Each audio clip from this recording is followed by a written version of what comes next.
Mukunda jewellers మొట్టమొదటి factory outlet ఇప్పుడు కూకట్పల్లి, కొత్తపేట్, సోమాజిగూడ మరియు ఖమ్మంలో. నమస్తే, వెల్కమ్ టు సుమన్ టీవీ. నేను మీ సుమన్ టీవీ ఉషా. గత కొద్ది రోజులుగా కోల్కతా ఇన్సిడెంట్కి సంబంధించి చాలా వీడియోస్ మేము చేస్తూనే ఉన్నాము. ప్రత్యేకించి నిన్న నైట్ ఏదైతే statement Kolkata state chief minister ఎవరైతే మమతా బెనర్జీ ఉన్నారో, నేను రాజీనామా చేయడానికి కూడా సిద్ధంగా ఉన్నానని ఒక ప్రకటన అయితే వెలువడించారు.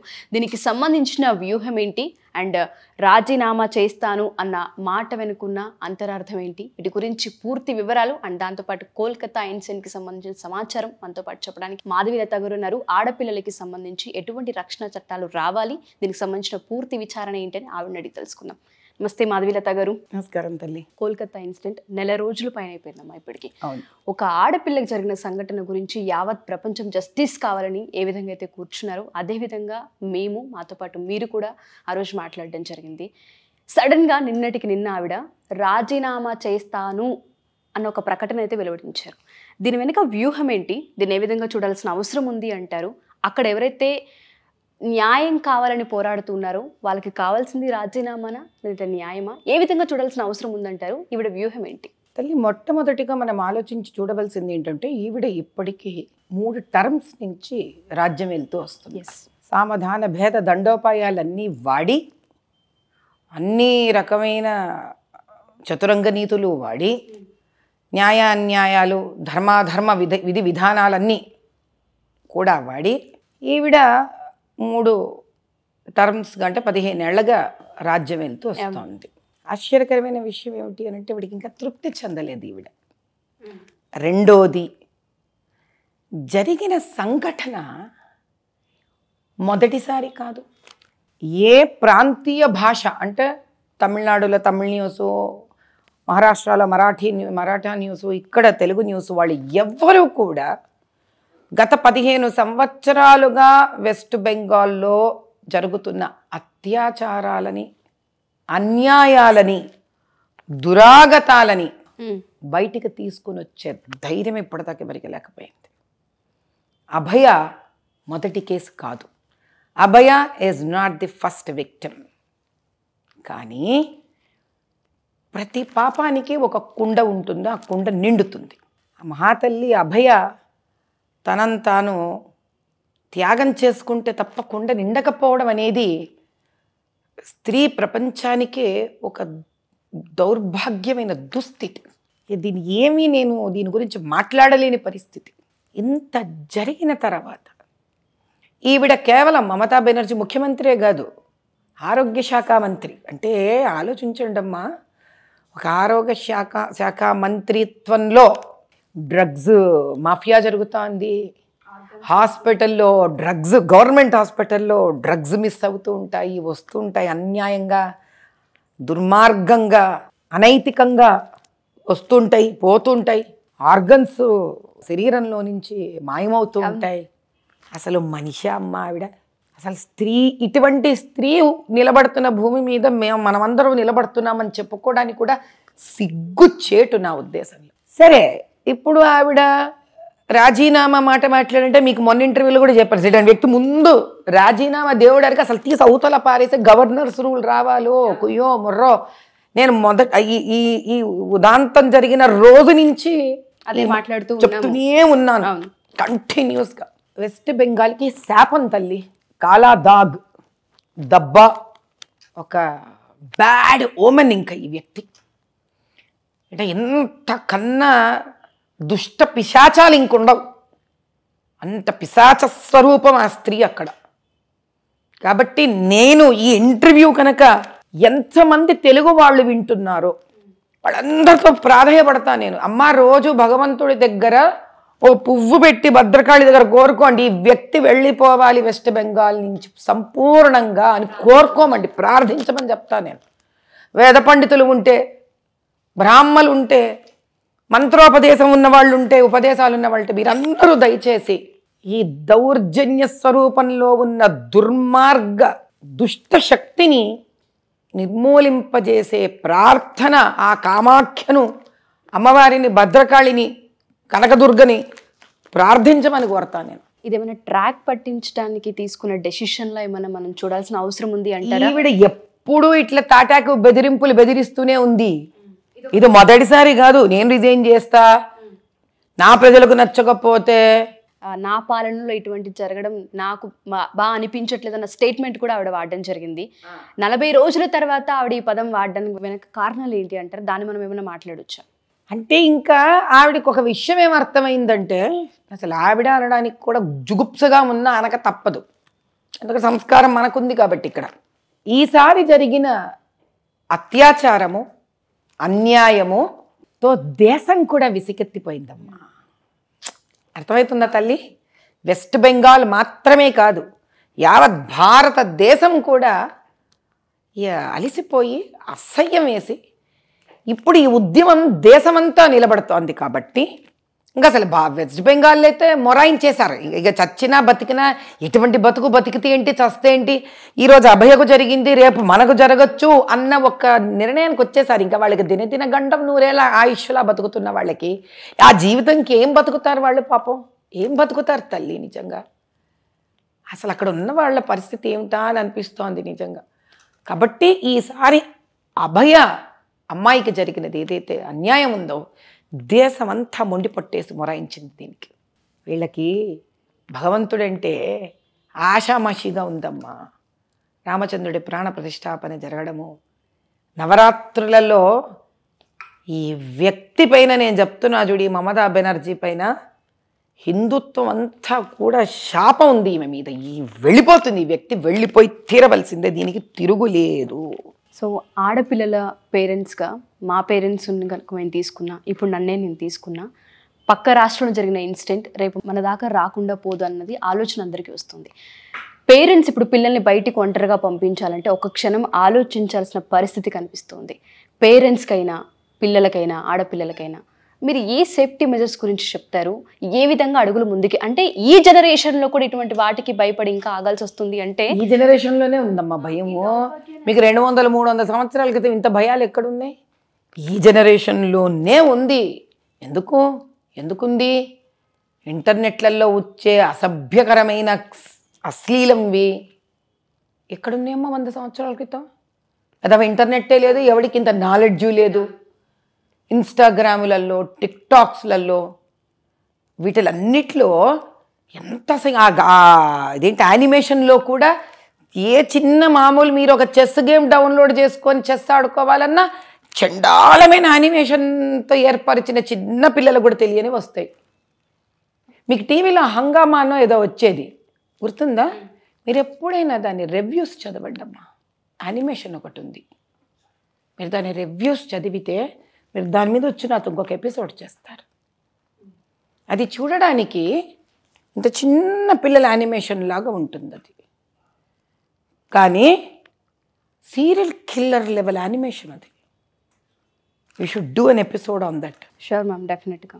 అంటే ఇంత భయంకరంగా మనకే తెలియకుండా మన మధ్యలో పెనుభూతమయ్యి ఆ ఇంటర్నెట్ ద్వారా మంచి కన్నా చెడుకు ఎక్కువ లోనవుతున్నారు పిల్లలు. దీనికి ఎలా అంటారు? అరికట్టాల్సింది ఎలా? పేరెంట్స్ ఎలా జాగ్రత్త పడాలి? పిల్లలు ఎలా చూడాలి? దాన్ని మనం ఒక ఎపిసోడ్ చేయాలమ్మా. ఇది చాలా పెద్ద ఉపోద్ఘాతం ఇది. కానీ ఈరోజు నేను చెప్పొచ్చేది ఒకటే, మనకి ఈరోజు మన చుట్టూరా ప్రపంచము ఒక భయంకరమైన విషవలయంలాగా తయారైంది. కాబట్టి దయచేసి నేను ఆడపిల్లలందరితో ప్రాధేయపడుతున్నాను, బతిమిలాడుతున్నాను.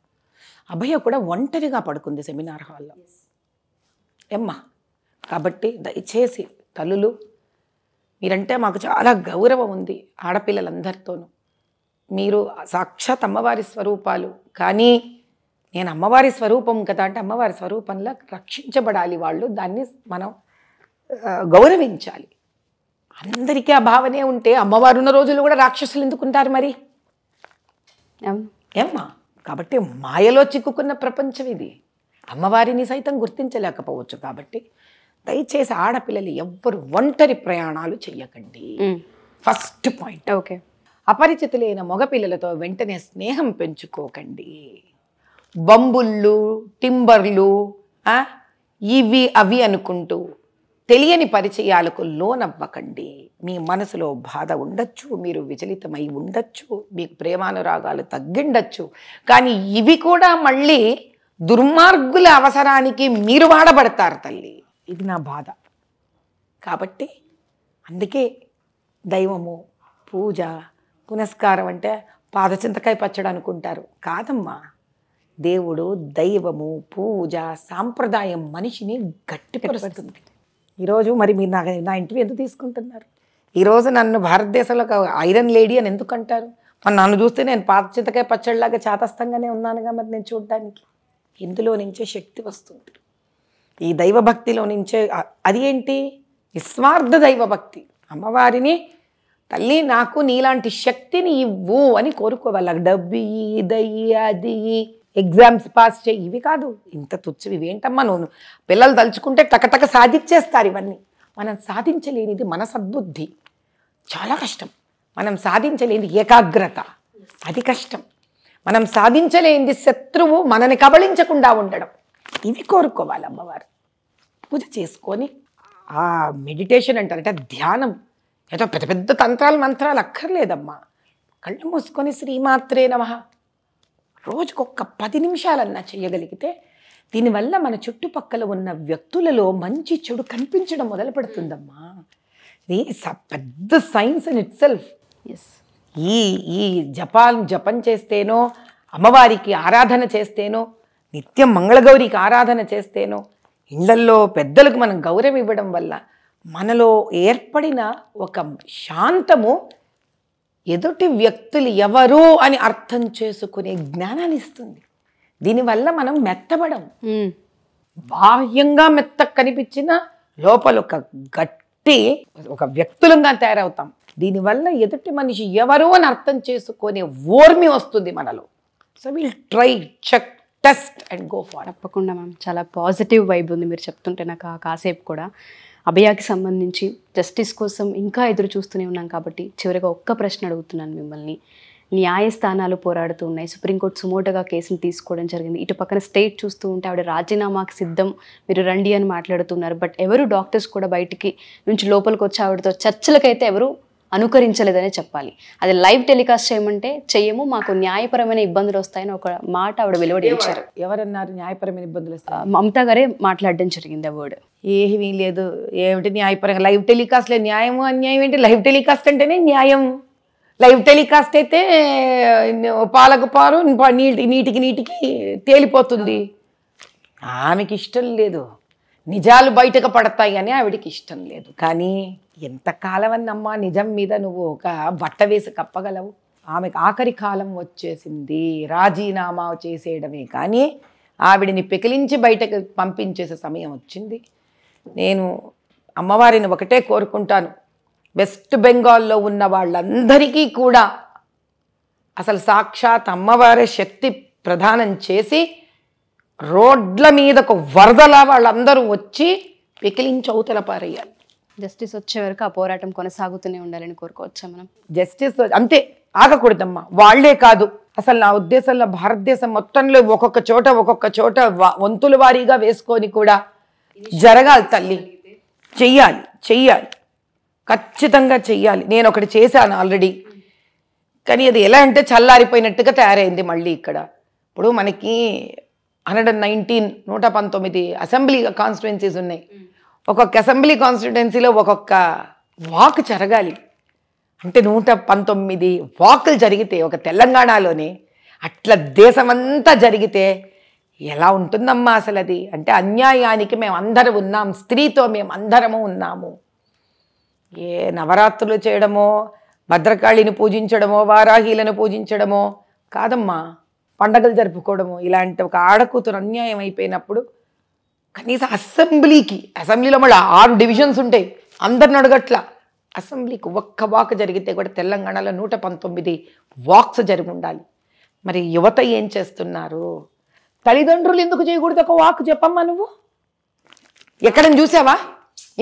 నిన్న నాకు ప్రశ్న వేసావు, అమ్మా నాన్న ఏం చేయాలి, అమ్మా నాన్న ఎందుకు దీన్ని నిరసన వ్యక్తపరచట్లేదు? తల్లిదండ్రులకు ఎందుకు ఒక అసోసియేషన్ లేదు? ఈ తల్లిదండ్రులు ఎందుకు రోడ్ల మీదకి వచ్చి ఒక 1000 మంది అభయగ జరిగింది అన్యాయము అని ఎందుకు అనట్లేదు? ఎవరమ్మా పోరాడుతున్నది?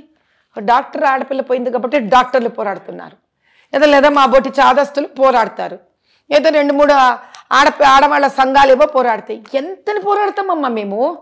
ప్రజలకు వద్దా పోరాటము? వాళ్ళకొద్దా అన్యాయాన్ని ఎదిరించడము?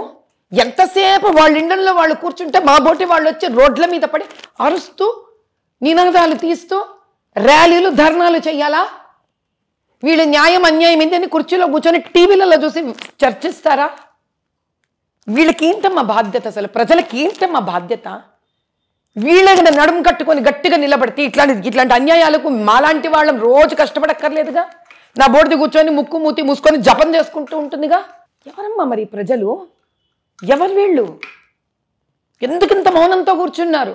ఎందుకు Osmania university, Gandhi hospital, Owaisi hospital, Shadan hospitals వీళ్ళందరూ ఎందుకు బయటికి రాలేదమ్మా నిజంగా? వీళ్ళకి అది ఆడకూతురు కాదు ఆ పిల్ల? ఒక్కొక్క కంపెనీ తీసిండొచ్చు ర్యాలీ. వరకు వద్దమ్మా, వాళ్ళ వరకు వస్తే కానీ తెలియదు. జరగలేదు కాబట్టి ఆగిపోతూ ఉన్నారు. అయ్యో పాపం 4 కబుర్లు ఒక ఇన్స్టాగ్రామ్లోనో వాట్సాప్లోనో మెసేజ్ ఇస్తే ఫార్వర్డ్ చేస్తారు వీళ్ళంతా. వీళ్ళు న్యాయము ధర్మం గురించి ఒక్కొక్కళ్ళు నువ్వు తీసి మాట్లాడు. ఎంత మాట్లాడతారో వీళ్ళందరూ. తోటి ఆడ కూతురికి జరిగితే తలుచుకుంటే ఎంతసేపు. ఎన్ని సంఘాలు ఉన్నాయమ్మా? ఒక్కొక్క సంఘం ర్యాలీ తీసి ఉండొచ్చు ప్రతి అసెంబ్లీలో. వీళ్ళకు బట్ మీరు మాట్లాడుతుంటే ఎవరికి వాళ్ళు క్వశ్చన్ చేసుకోవాల్సిన పరిస్థితి కనిపిస్తుంది మీరు అన్నట్టుగానే. చెయ్యాలమ్మా. ఆ పసిబిడ్డకు ఆ అమ్మాయికి ఏంటమ్మా మన ఇంట్లో మన వాళ్ళకి మనకి వ్యత్యాసం ఏంటమ్మా అసలు? అటు రైట్ తిరిగితే ఒక అత్యాచారం, లెఫ్ట్ తిరిగితే ఒక అత్యాచారం, ఢిల్లీలో ఒక అత్యాచారం, నరికేసి పొట్లల్లో వేసి ఫ్రిడ్జ్లలో పెట్టేస్తారు. కానీ వద్దు, మనం ఇళ్లల్లో కూర్చుందాం, అంతే. కూర్చొని మనమ్మా వీళ్ళని కూర్చోమను. నా బొట్టిది వాళ్ళు వస్తారు, పోరాడి మిగతా వాళ్ళు అలసిపోతారు కొంతమంది. నేను అలసిపోను. నేను గట్టి భ్రమరాక్షసిని. నేను కూడా బతుకున్నంత వరకు పోరాడుతూనే ఉంటాను. ఈ ప్రజలకి ఏ రోజు బుద్ధి వస్తుందో, ఈ ప్రజలు ఏ రోజు జాగృతమవుతారో, ఐకమత్యం ఏ రోజు చూపిస్తారో ఆ రోజు వాళ్ళు, వాళ్ళ జీవితాలు, వాళ్ళ పిల్లలు, వాళ్ళ వంశము, మనవళ్ళు, మనవరాళ్ళు అందరూ గట్టెక్కుతారు తల్లి. మీరన్న వర్డ్ చాలా మంచి పదం అది. దాన్ని కనుక ఒకసారి ఇనిషియేటివ్ తీసుకుని ముందుకు చేయగలిగితే రేపు మన పిల్లల దాకా రాకుండా ఉండే అవకాశాలు కనిపిస్తూ ఉంటుంటాయి. మా స్వార్థంతో కూడా చేయొచ్చమ్మా ఇది. ఆ అమ్మాయి మీద ప్రేమతో కాదు, నా ఇంటికి రాకూడదనే భయంతో చేయొచ్చు, ర్యాలీలు చేయొచ్చు. కానీ వద్దమ్మా, వీళ్ళకి వద్దు. చూద్దాం. నేను నా మానవ ప్రయత్నం చేస్తూనే ఉన్నాను తల్లి. ఏం మార్చగలనా, ఎంత మార్చగలనా, నేను ఎంత వీళ్ళలో ఒక చైతన్యం జాగృతం తేగలనా అని. అమ్మవారి దయ, ఓపిక ఎంత ఇస్తే అంత చేసుకుంటూ వెళతాయి. ఏ రోజు ఆవిడే నాలో ఓపిక తీసేసింది అనుకో, ఆ రోజు ఏం చేస్తాం తల్లి? ఏం చేయలేము. వీళ్ళు ఇలాగే ఉంటారు, అలాంటి వాళ్ళు వస్తుంటారు, పోతుంటారు. Thank you so much ma'am. ఇలాంటి వాయిస్ ప్రతి ఆడపిల్ల వెనుక ఉండాలి, అవసరం అలాంటి వాళ్ళకి సపోర్ట్. ఖచ్చితంగా అమ్మా. కనీసము ఈ ట్విన్ సిటీస్లో మాత్రం ఏ అమ్మాయికి ఏ ఇబ్బంది కలిగిందన్నా నా వరకు ఒక ఫోన్ వచ్చినా సరే అమ్మా, అది అన్యాయంగా జరిగితే ఆ పిల్లకి మాత్రం చింపూతల బారేస్తాను. నేను ఊరుకోను. Means a lot. థ్యాంక్స్. నేను ఊరుకోను. Thank you so much. ఈ కేసుకి సంబంధించి జస్టిస్ జరగాలని, దీనికి సంబంధించిన పూర్వపరాలు బయటికి రావాలని కోరుకుందాం. Thank you ma'am. చాలా సంతోషం తల్లి. సుమన్ టీవీలో మీ పర్సనల్ అండ్ బిజినెస్ ప్రమోషన్స్ కోసం కింది నెంబర్కి కాంటాక్ట్ చేయండి.